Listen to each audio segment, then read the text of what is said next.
What's up everybody, welcome back to Penguin Suit and welcome back to Super Mario Sunshine. In the last video, we went and finished up Bianco Hills and did everything there is to do there, for the time being at least.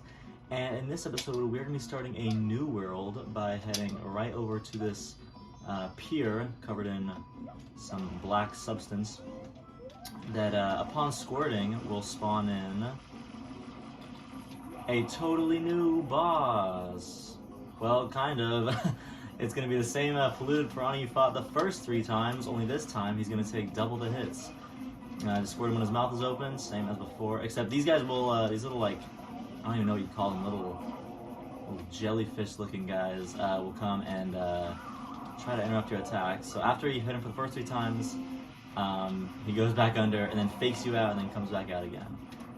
Once again though, he just takes the same attack patterns as before, except see, these guys will jump on you occasionally. But upon hitting him for the 6th time, he will sink away, and out pops some type of shed. Now, although we have our new world right out here, I want to go inside and show you something. So this, I don't know the name of this character, but he is who you're going to be trading your blue coins to. I don't have any blue coins at the moment, but once we get them, we'll be giving them to this guy. Now, something kind of sinister about this. The whole story of the game is that the Shine Sprites are all away from Delfino Plaza, and that's why it's dark, right? If that's the case, why is this guy allowed to have them encapsulated and be pawning them off for blue coins? Doesn't that seem kind of, like, treason-y? Like, I don't know, whatever. Okay, this is Ricco Harbor. Out of the 8 worlds in this game, this one is probably my favorite. It's this big, I don't know, shipyard. Very high energy, really good music, and honestly, the platforming is probably the best in the game. I'm gonna sequence break a little bit in this level. I know I said I wouldn't do it too much, but I find this mission a little bit annoying to get to. It is a boss mission. And what you're supposed to do is kind of like traverse over there and everything, but I think it's much simpler if you just go up here.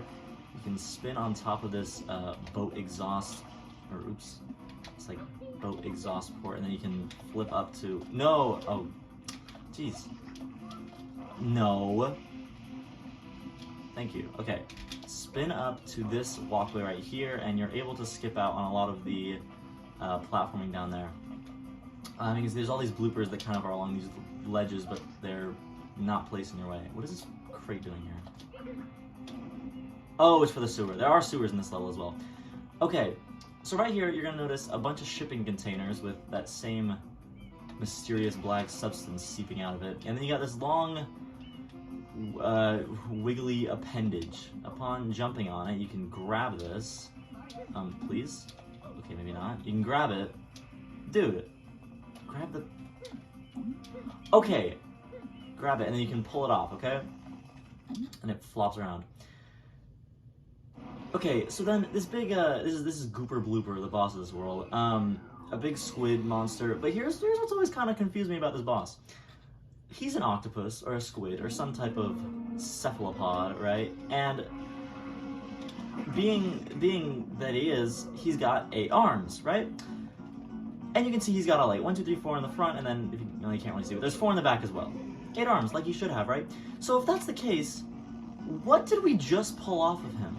It clearly wasn't an arm because he still has 8. I don't know. I don't know what Nintendo was thinking on that one, but we pulled off something. Maybe that's why he like jumped so high in the air. I don't know, whatever. Grab his nose once, and that'll be the first take. He only takes 2 hits. Upon the second phase, he'll squirt more ink. All you really have to do for this boss is spray his nose so there's no ink on it. If you don't do that, it'll be slippery and you can't do anything. He's probably gonna hit me, yeah. You're meant to jump on his tentacles just like you did when freeing him. And then pull off the front too. Come on, dude. And then you're able to pull on his nose. I'm really having a tough time with this right now. I promise this boss is not that difficult. Spray him, and jump on his... There we go. Oh, come on. Yeah, if you go in the goop, you get slippery. Okay, there we go. Oh no, I can't... Okay, spray while is goop. I've never had this much trouble on this boss. There we go. Oh, let's try to smack you. Jump on his... Oh, I got him both. Nice. You need to just pull off his front 2 arms in order to actually attack him. The back 2 can't really hit you. Okay, there we go. We can grab onto his nose.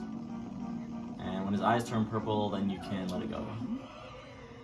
Pretty easy boss. I made it look a lot harder than it is, but whatever.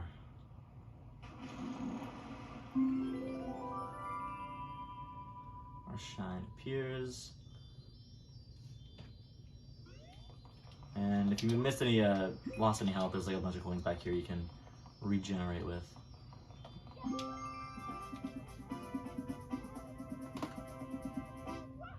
Waha! Okay, so now we're on to episode 2 of Ricco Harbor, Blooper Surfing Safari. This is one of my personal favorite missions in the game. A lot of my favorite missions are going to be in this world. That's what makes it my favorite world. So for this mission, instead of going that way to the ships, you're going to go over here where there'll be a little log bridge for you. And you'll find 3 different bloopers here. If you talk to this guy, he'll say he's like the granddaddy of blooper surfing. So out of the 3 here, the green one is the slowest, yellow is medium, and pink is fastest. However, the faster they are, the worse at steering they'll be. So I like the yellow one. It has a good balance of speed and good handling. So by following these coins, and then missing out this blue coin because I want to save them all for later, you'll enter this little sewer hole, which you couldn't get into otherwise because there's a bunch of oil blocking it. And this guy will want to go for a ride. So there's a underground racetrack that you need to race the bloopers on. You are timed. I don't think the time matters right now, but you were gonna have to go back in here for a second time to get a secret shine. If you do touch any of the walls or anything, you're dead on the spot. So I don't know. You can try. I don't know. Be careful with that, but. It's actually not that hard of a mission. I know some people do have trouble with it, but I've actually never found it to be that difficult. There's a pretty cool skip you could do right up here by jumping right now, and then right here you can skip over these turns, assuming you do them right. And then that's the whole race. That's really it. What are we gonna get? Probably like 42? 42. All right, not bad. So just like that, you get your shine. But again, we are going to have to come back in here to do the secret shine by getting better than 40 seconds, so I will see you guys when we're back in here. Okay, so you get back here, and you're supposed to do the race again, and this time get under 40 seconds. Now, there's a few different ways you can do that. Either by just selecting the pink blooper, or even the yellow one, just, do the race, but, cut some corners and do it quickly. However, I'm going to attempt what speedrunners do. I make no promises I'll be able to do this because it is kind of difficult, but there is a huge skip you can do with this level. So by going right here, jumping over here, and then steering your blooper way over like this, I didn't get it. Okay, so it's really just a skip you can do by abusing the checkpoint system in this race. So you don't really have to complete the whole race as long as you hit all the necessary checkpoints. So jump up like this. I think I got it. I might have gotten it, we'll see. Jump up here, and then you just skipped an entire portion of the race. I don't know if I actually hit the checkpoint, but we'll see. You're right at the goal now. Let's see if we got it. We did! What? Oh man, I actually didn't think we got it, but yeah, you hit an invisible checkpoint if you kind of do that weird little turnaround maneuver I did, and man, I actually got it. Yeah, real cool way to get in like under 30 seconds, so there's your secret shine. Alright, so now on to episode 3 of Ricco Harbor, the Caged Shine Spray. This is another level that has like a pretty insane speedrunning technique, which I'll go ahead and like go through the level normally, and then we'll go back in a second time to show that off. But I mean, regardless of that, this level allows for a lot of like, I don't know, creativity, because your shine is right in that big yellow cage right there, and you have all these like crazy platforms to go across. So you can either go this way. I prefer going this way. I don't think this is the intended way to go, but it still works. Spraying across here, just like we did in the first mission, just spray up to the top of this little ship pipe. And then you can spin up to that platform. And then you have this hook, which is, ooh, that blooper almost hit me. Right up here, which will carry us across these grates over here. I've always like really just, man, the vibes in this level are so immaculate. Like it almost reminds me of like Maine or something, like some like big like shipyard or something like that. The music and the like, even the, you can kind of, okay, so you can see actually the oops, you can see one of the future worlds we're gonna be going to off in the distance. Of course, the sign like directly blocks it. Right over there, you can see one of the worlds we'll be going to in the future, and then you can like, I think from certain angles you can see. Is that Delfino Plaza? Yeah, like way in the distance, you can't really see it, but the Delfino Plaza over there. I just really like the like how connected the game feels, because like there's a lot of, you know, places where you can see future stuff and just from certain angles, because it is all based on one, you know, continuous island, right? So it would make sense.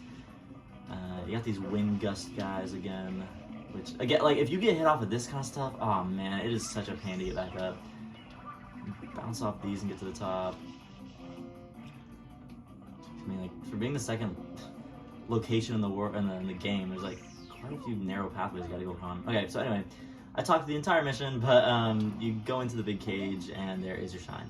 However, if you notice, well, if I can show it, there's a little grate I'm standing on right now, which is able to be flipped, and there, that is going to be the key to the speedrunning strat, which I will go back in the mission and show you guys real quick. Okay, so what you're meant to do is you get on this ship that we've used in like every mission so far, and you can spin jump your way onto this crane that kind of turns around like this. And then, so your shine is right in that cage right there. You can kind of see it like glimmering through the grate, right? And so, I'm not super good at this, but let me see if I can do it. You spin jump like this, start hovering right about now, and yeah, you're able to grab onto the bottom, just barely onto the bottom of the grate right here. You can flip to the top, and then you can get your shine in like a minute, and you don't have to go through the hassle of all the platforming. Alright, well we got some pretty good progress in Ricco Harbor. In the next episode we're probably going to be continuing Ricco Harbor. I can't promise we'll be finishing it, but we'll get some more shines there. And that is where we'll call it for the day. So thank you all so much for watching. If you guys did enjoy, make sure to leave a like on the video, and I will see you all next time.